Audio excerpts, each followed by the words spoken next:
So I was part of a session on endowments in Central and Eastern Europe and Russia, and we had a very lively debate about the pros and the cons of raising endowments, of the use of endowments, of the normative position of endowments in this region. On the pro side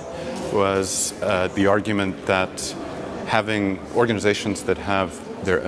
some portion of their own financial resources are able to generate income from those and put those back into their programming, and that income is independent, it is typically unrestricted, and it allows them to focus on their mission. On the con side, or the contra side, of whether endowments are the right tool, of course there were arguments about the legal environment, the ability to invest and earn returns on that money, the normative side of whether or not putting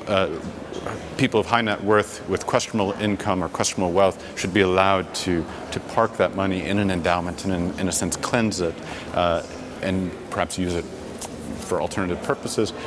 But also whether or not this was the right strategy at this point, whether creating a permanent set of assets actually does contribute to the culture of philanthropy, in the sense that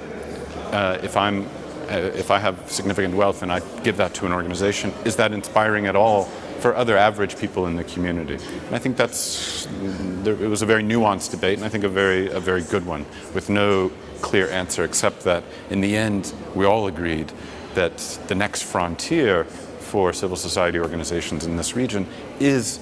tackling this question of new, alternative, independent sources of income for their work that supports them over the long term.